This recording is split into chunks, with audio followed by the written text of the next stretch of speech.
everybody, and welcome to Taking Control, the ADHD podcast on True Story FM. I'm Pete Wright, and I'm here with Nikki Kinzer. Hello, Nikki. Hello, Pete Wright. How are you? Oh, I'm so good. Back after a little vacation. Right? Yeah, it was really good. Went on a college tour, and the number one lesson that you learn as a parent going on a college tour is, you know what it is? I have no idea. I haven't done it yet. Man, I would kill at college right now.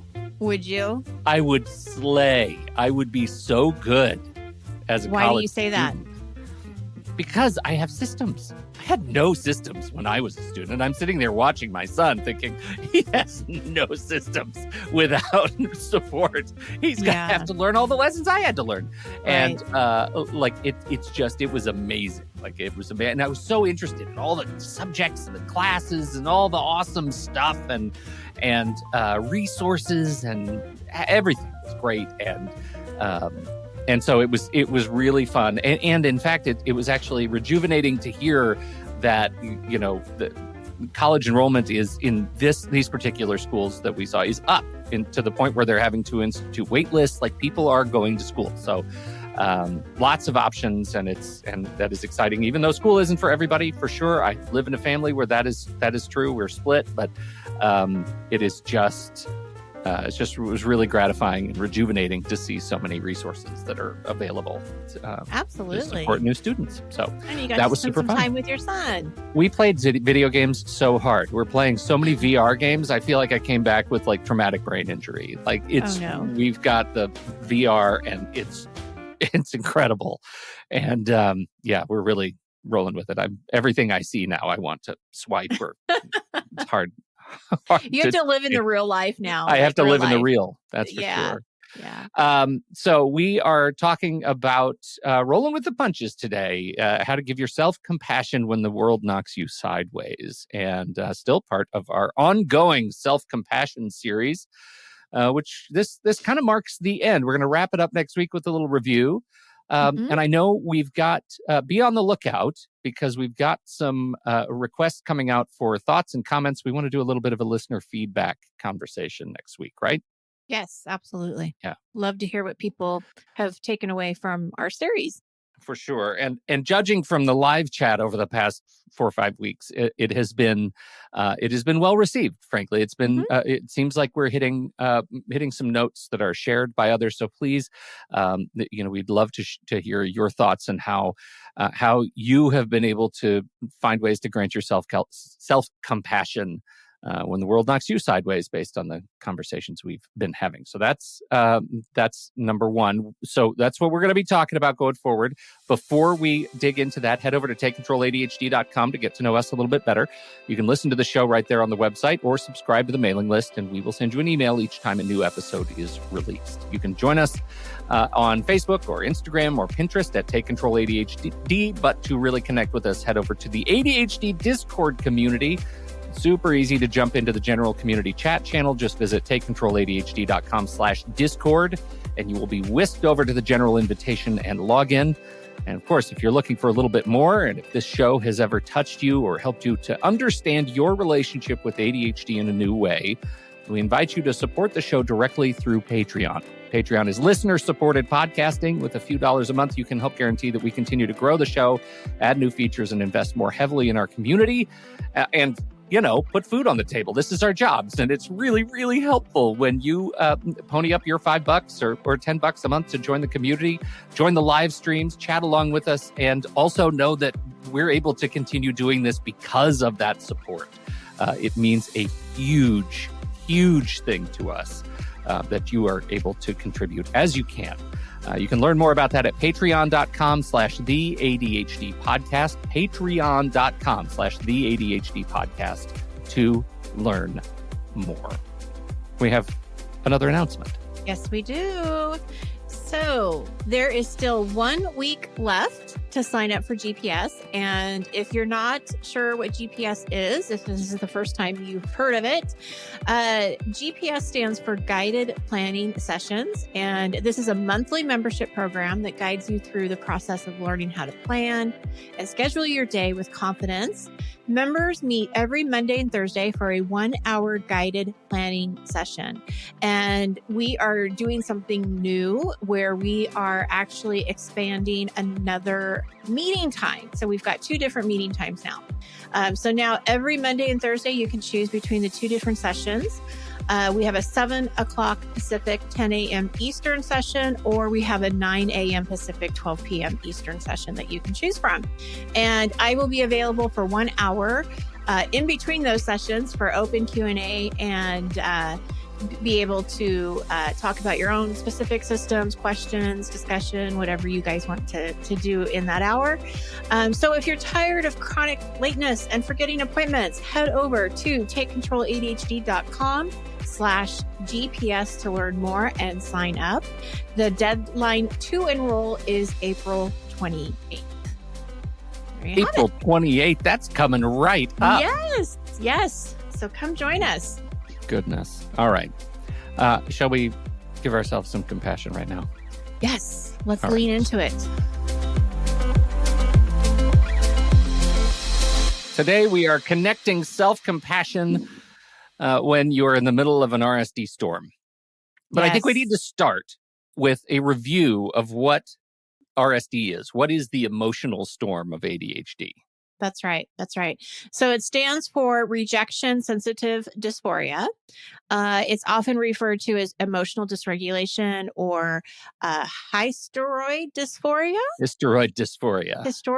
I haven't heard that. That's in the European Union. Yes, it is. Interesting. Okay. See, you learn something new every day. That's right. Thank you, Melissa, for adding that into the note. So this I know and understand from Dr. William Dodson. So we had Dr. Dodson on our show a while back, actually talking about RSD and explaining what it is. And this is a quote from an article that he wrote in ADDitude Magazine. Rejection sensitive dysphoria is extreme emotional sensitivity and pain triggered by the perception that a person has been rejected or criticized by important people in their life. It may also be triggered by a sense of falling short, failing to meet their own high standards or others' expectations. Right. Yes. And I would just add from Dr. Dodson that it's failing to meet others, our perception of others' expectations. Right. Yeah. Not like just your own, but others. I'm often feeling like I need to, when I hit a storm, it's often because of the story that I tell myself, not because of the reality of expectations. Right. People are always more understanding, as we've talked about over the last 5 weeks. Than I am with myself.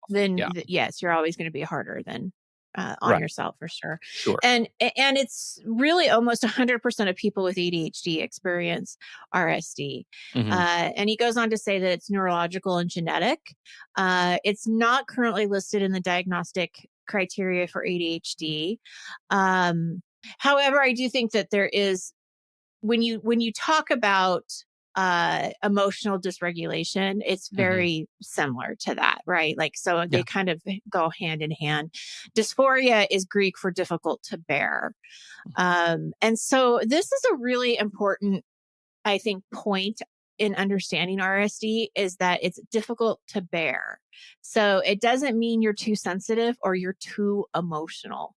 Because a lot of times that's what we hear. Oh, you're being too sensitive, or you're caring about this too much. Right, and too is the dirty word in that sentence. Right. I don't mind it being sensitive or being emotional. That is a human experience. Exactly. It's when I'm being told I'm too, that's like, oh, so now there's normal when it comes to being emotional. Like now I'm being judged against a false standard of sensitivity. Exactly. Yeah. And that I'm in the wrong here for caring too much. Like how, so maybe you're wrong for not caring enough. Yeah. Right. Like where does that come in? Yeah. And then also from the article, he says it's not that people with ADHD are wimps or weak. It's that the emotional response hurts them much more than it does people without the condition. No one likes to be rejected, criticized, or fail. But for people with RSD, these universal life experiences are much more severe than for neurotypical individuals. They are unbearable, restricting, and highly impairing. And I have to say, I see this with clients, and it goes back to just what you just said. It's this like Mhm. high expectations of themselves. And what I see is it, it, oh, incredible. It's the opposite of self compassion. What Yeah. is that? Like, Self-loathing. yes, thank you. Mhm. It's so prevalent, when they talk about their experiences and how deep they are, Mhm. and it's definitely something that's different, and I think it's important to understand that. I want to throw something in here, which is just again, just a comment on my somatic experience, like what it feels like for me. And if you relate to it, awesome. If not, I hope there's someone out there that you can relate to who relates to this too. I think as a part of ADHD, I can I find big swings when it comes to RSD, right? I can Hmm. distract myself with positive stuff and VR video games and, movies and shows and books and all kinds of stuff anytime I need to. But what I find is as a result of that distraction, that sort of emotional distraction, when a storm hits, like when I find myself like repelled or a change of plans that cause me to question my reality or question my ability to perform in a given way, I can go from high to low so quickly.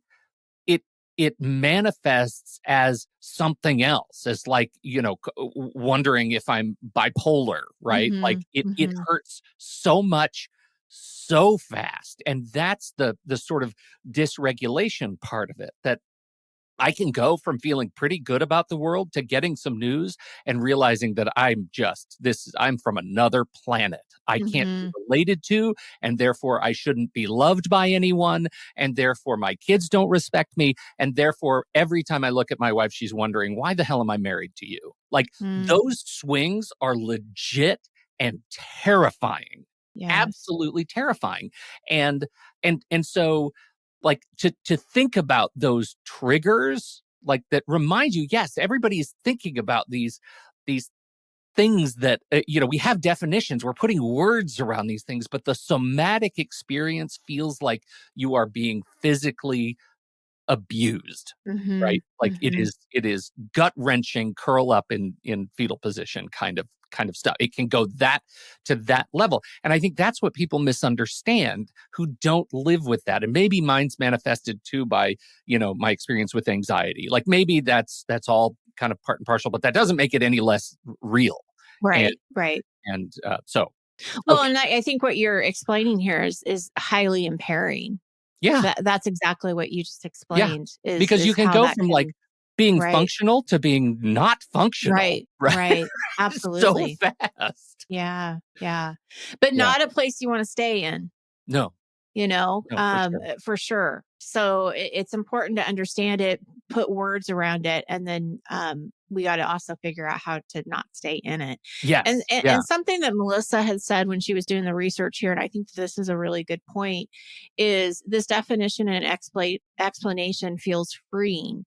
It feels like I can stop being so hard on myself for the way I feel and how I react when I hear something said to me that triggers those negative feelings. It's just how my brain is wired, that it's not my fault and I shouldn't blame myself for my reactions. Just like you can't blame a person with Parkinson's for their tremors. They don't have control over their body in that moment either. It's all about how you work through it after it triggers. And Yeah. I think that's a really, really good point. And I think that this is where understanding what's happening gives you that knowledge, gives you that freedom, that Mhm. okay, I get this. This is separate. This is this ADHD thing. It's not something that I'm purposely trying to do to myself, Yeah. or Right. to hurt myself. So I appreciate her putting Mhm. that in there because I think it's Yeah. really important. And I think it's important too that we just at least acknowledge that the way Melissa writes this really hits home to me, but also because when I need to not blame myself for my reactions the most is when I'm unable to imagine not blaming myself for those reactions the most. Right? That's the impairment, is that it's when I'm in that trough of emotional despair that Yes. I need these triggers. I need the tools to be able to cope and shock myself out of that so that I can move forward again. Right, right. Well, and having these conversations brings it to light. And so if you have this kind of conversation with people that are around you, Mhm. so they're it's two people probably, or a group of people that are that something's happening that's having you respond this way. So if it's a partner or a spouse or whatever, like having these kinds of conversations around this part of ADHD, it just gives that extra understanding if that's what this is. This is what this is. And I think with that knowledge, again, it just gives you more of an idea of what's happening rather than like having this happen and not have any understanding of why. Right. And then really thinking that something's wrong and you're crazy and, all of those things like, am I bipolar? Like all of those things can kind of start to Yeah. go down that rabbit hole. Right. So yes, the connection to self-compassion. So how do we connect RSD with self-compassion? That's a good question. How do we do that, Well, Pete? yeah, no, I mean, to me, it's pretty natural, right? Because generally, when I'm in that space, it comes because I'm incapable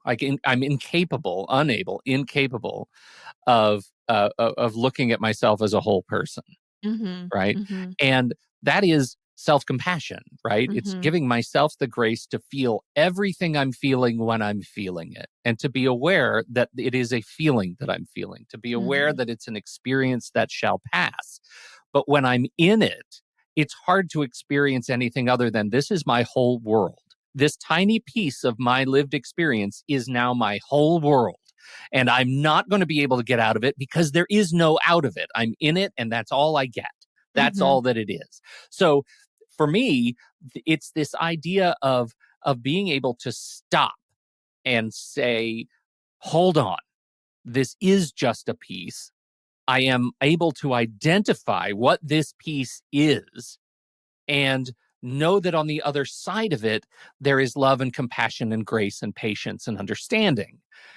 And right now, maybe I have to just go through a little bit more the grief and the pain part in order to see that, because and that's the hardest part, right? Like getting out of RSD, it has to be kind of a jarred mechanism for me. Like it has to be something that is, and we did a whole presentation on this, on surprising yourself with joy.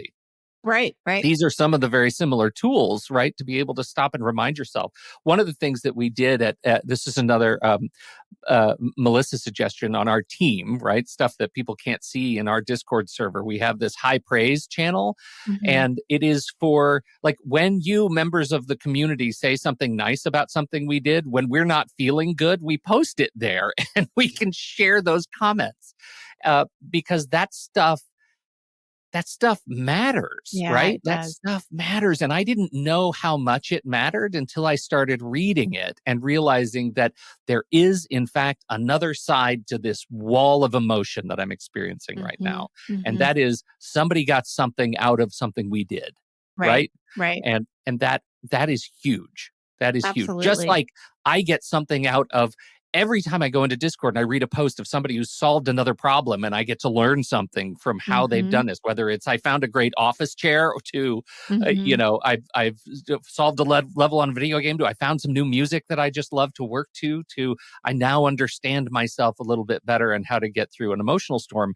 I'm constantly learning from that. And I feel like that's really important to reflect on, that it's, Mm-hmm. I can stop It's like the old stop, drop, and roll, right? Like when you're on fire. Do you remember that? Do you ever Right. get that? Yes, of Yeah. course. Yes. This is the stop, drop, and roll for RSD, and an emotional storm is like, what do I need to do? And maybe you should just stop, drop, and roll. That might be just enough of a Exactly. jarring physical kind of somatic experience that you might shake yourself out of feeling bad. I don't know.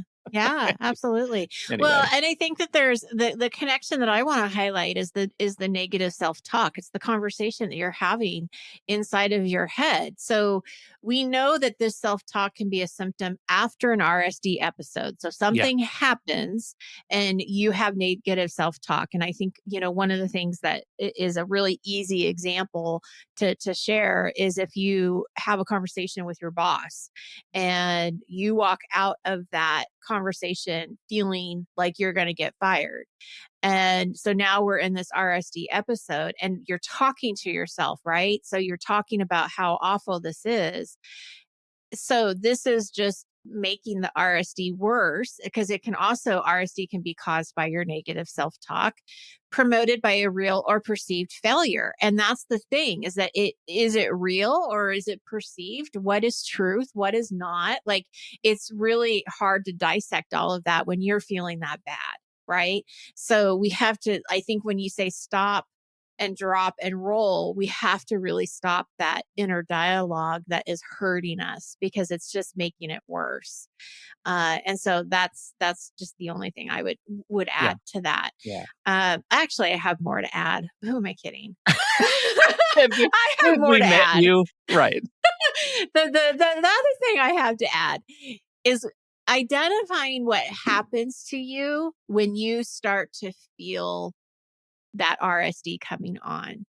So we've talked about this before. We haven't really had an expert come on. This would be a great expert to have, but like somebody to talk about what happens to your body when you get angry, what happens to your body when you get anxious, like where do you feel it?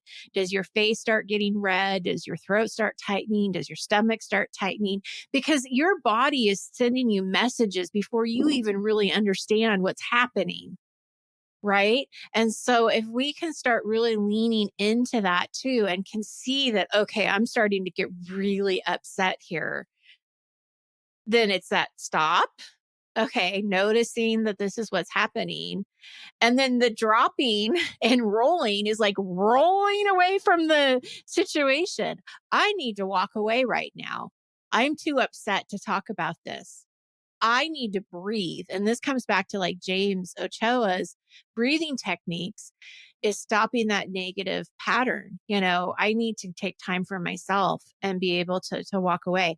This is not easy. It's not going to be done the first time you try. Believe me, I understand that. But it's tools. It's tools that you can have kind of in your toolbox to remember, okay, what am I feeling? What do I need to do in this situation before you say something or do something that you regret?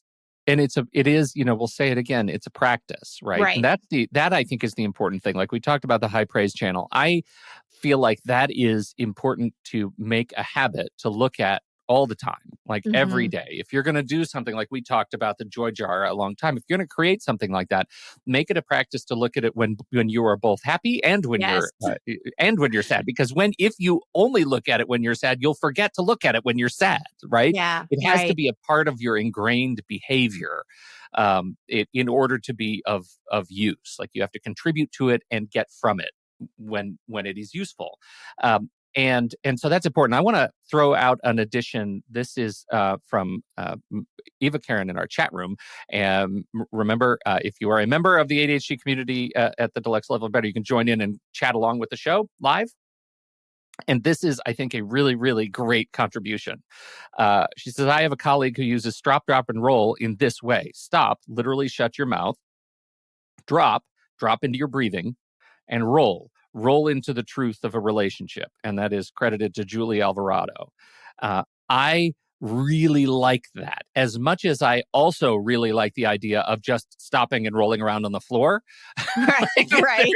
There's get the fire out. Yeah. Just get the fire out. Like to me, there's like a metaphor that works there. Right. I really appreciate this contribution. And I think that's important to recognize that this is that's a really interesting metaphor that could serve as a pattern interrupt, as I Absolutely. love to say. Well, and something else I would add to that, a pattern interrupt is a lot of ADHDers are verbal processors, and you need to talk to somebody, not to the person that maybe is making you feel the RSD, but someone else that's not in the situation or the conversation. But the beauty of that, the benefit of that is you're able to talk to someone you trust and really get your thoughts out into the universe, right? They're not just stuck in your head. You can actually talk about how you're feeling. And it can be irrational. It can be whatever it is. You just need to get it out to somebody and talk that through. And there's a lot of power in that because it's that venting thing, right? It's like, I just need to vent for a second. I just need to get this out. There's like real magic to that. And I think it's also important to make sure that the person that you're talking to understands what you need from them. And that may be looking for solutions, or it could be, let me just vent. I don't want you to try to fix this. I don't want you to tell me everything's going to be okay. I just want to tell you how I feel. Mm-hmm. A lot of power in that. Yeah, for sure. For sure. Yeah. So we've already sort of broken the seal on building Yes. tools, Yeah. on ways to cope and regroup when you're kind of in an experience of forgetting to give yourself compassion, Right. in the middle of a storm. What else is high on your list? Something came up with me in one of my coaching groups recently, and she was asking about how, and she used the word pivot, which just makes me laugh because Mm-hmm. I always think of Ross and Friends and Yeah. pivot. Pivot. uh, but she was asking about, what if you have something that you're really looking forward to and it doesn't happen? Mm-hmm. How do you pivot from that experience or that disappointment? And it was a really good question because it's not necessarily related to RSD necessarily, but it's that disappointment. It's not around rejection. It's just disappointment that something didn't happen. And it was interesting because as we talked through it, a lot of times this happens in coaching sessions where they'll talk, and this is why processing is so important. And they kind of come up with their own solutions as they're talking. And so as she was talking, she's like, okay, well, and it was a birthday party or some kind of party or event that she was going to take her kids to. And she started thinking, well, okay, well, we can't do this, but we can do this instead. And she kind of started walking herself through that disappointment, like what the alternative is. And it was just a really interesting process to kind of to witness being able to kind of go from this disappointment to like, all right, it's going to be okay. Like I can sit in this disappointment and I can be disappointed, but I also can look at other, ways to make this okay. And pivoting what you do that day or how you look at it. So I think, again, the verbal processing is so important. I also think there's really an important piece of leaning into whatever it is you're feeling. Your emotions are valid, and being able to lean into that. And as we've learned in some of our other episodes around self-compassion, when we avoid them, it takes longer to get through them and to the other side. And so sometimes, like you were saying or alluding to, we just need to drop and stay on the floor a little bit, Mm-hmm. Mm-hmm. and be okay with Well, that. and I really appreciate that, like struggling with pivoting, because that's what started my thinking about all this is when is the explicit situation, the scenario Hmm. in which I have an expectation of what is going to happen and something changes, and the new thing brings me uncertainty about Right. my role in it, and I go through the fear, uncertainty, and doubt. I'm scared of this new reality. I don't know what the new plan is, and I don't know what I'm going to be expected to do. And whatever I'm expected to do, I'm not sure I can do it up to the standard that others expect of me, or the Hmm. picture that I'm painting of others' expectations of me. So plans change. And now, let's say it's a professional context. Now I have to do a thing and essentially improvise. And there is the potential of a storm of terror that comes from that can be debilitating. And so that's the piece that I think is the real flag of fear for me. So what would be a different question or a different conversation you could have in your mind? Right, exactly. And that's why I have this process that I think it's important to either, for me, I need to write or talk it out, and to think about, like, okay, here's the new plan. Is there anything about this new plan that I can latch onto, right? Is there one thing, one tiny element of this new plan that I can achieve? Because once I find one thing, usually I can find a couple of more, and it goes out from there. Yeah. But that one thing is like a match in a cave. It's like a light that I can see. And as soon as I can see something, I can start to see everything. Absolutely. But without that focus, without really figuring out what is the tiny atomic element that is something I can relate to, I don't know. I don't know how to do it. I'm just in the dark. And so that is. So you keep looking for the light. You keep looking for the light. And Look that's for the thing, match. is that you don't want to stay in the dark. You got to keep looking for it. And so when we think about what is the worst thing that can happen, we also have to think about what is the best thing that could happen. And how maybe can this I is contribute? okay. Yes, because because life doesn't go as planned. And that's the thing, is that we always are going to have to adjust, and things are going to happen that we don't expect, or things are going to take longer than what we think, and all of these things. And so it's looking for that light. And also, when you're not in the middle of the RSD storm, I know it's really difficult to do it when you're in it, but we've said this before, it does pass. It does pass. So once you're over that immediate reaction, opening up that possibility of what could this do that is a positive in my life? What do I learn from this? What other doors does it now open? Yeah. And I bring up the professional context, but it could be as much as like, oh, I am with a bunch of people and we're all going to a restaurant, and I decided what the restaurant is, and I'm really excited about the restaurant. And somebody says, oh, I can't eat such and such at that restaurant. And then the plan changes and somebody else picks a restaurant. And I have to live with the disappointment and the excitement of what I thought I was going to share with this group of people. What is the one thing that I can latch on to that is positive about going to this new restaurant? Because if not, I will sit in silence at the back of the table in the corner, and I will stew over the fact that I didn't get to share my restaurant with these people, whoever that is, and I won't be able to find the light. I have to work on finding the light in order to be able to change contexts. And that's we've changed the... Yes, because you know what? With your example, that has nothing to do with you. No. It has absolutely nothing to do with you or your choice or your recommendation. But I sure as hell can make it about me. That's where you have to stop. And pause and say, wait a minute, this isn't about me. This has nothing to do with me. And you know what you get to do? They have great lemonade. Yeah. Maybe that's the match. And it just doesn't matter, because you still get to go out with your friends and you're going to have a lovely evening, whether they go to your restaurant or not. So it's really talking yourself out of the doom and wait a minute, this really is not a reflection of me at all. And I'm using this as a hyperbolic statement, but I dare you to think about this and not imagine yourself being in this position ever. Maybe it's not about a restaurant. Maybe it's about something else, but it can be as innocuous as a restaurant change that can spark a spiral. And so I think to find that match. Absolutely. Great. Good stuff. Is that it? Are we good? Yeah. Did we solve it? Love it. So next week we'll be doing some of our own takeaways, because this was a longer series than what we've done, and so important though. I just feel like there were so many great takeaways, and I would love to hear what listeners have to say too.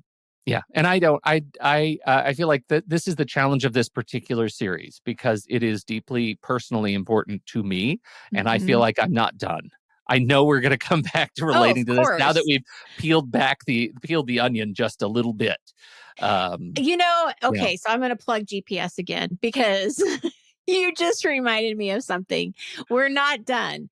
And that's exactly what happens in GPS when people will talk to me about it. And this is the planning membership that we've talked about. It's not like all of a sudden you have this, like you're this magical planner, time management expert, right? Like it's always a work in progress. And that's why it's a membership and not just a start and end date. But that's like what you just said is so much about ADHD in general. Is that you take what you learn about yourself, you get a better understanding of how you work. You get those systems like you were talking about with you and your son, you get these things to help you. But at the end of the day, it's still a work in progress. There is not necessarily this like insight or like an insight. That sounds like insight, but I meant like end, like, final ending. End point. End point. Yes. Yeah. But I think that's a good thing to remember is that, we're all working on this and there is no perfection. There is nothing about this that's perfect or easy. Not easy. Sure. For sure. But you're not alone either. That's the thing too. It's really important to understand that there's a whole community of folks that really get you and understand you and live through this every day. Yeah. And so much of that community is right here. It is. The ADHD community. I love it so much. Thank you, everybody, for downloading and listening to the show. We sure appreciate your time and your attention. Don't forget, if you have something to contribute to the conversation, please do head over to the Show Talk channel in our Discord server, and you can join us right there by becoming a supporting member at the deluxe level or better at patreon.com/the ADHD podcast. On behalf of Nikki Kinzer, I'm Pete Wright, and we'll see you right back here next week on Taking Control, the ADHD podcast.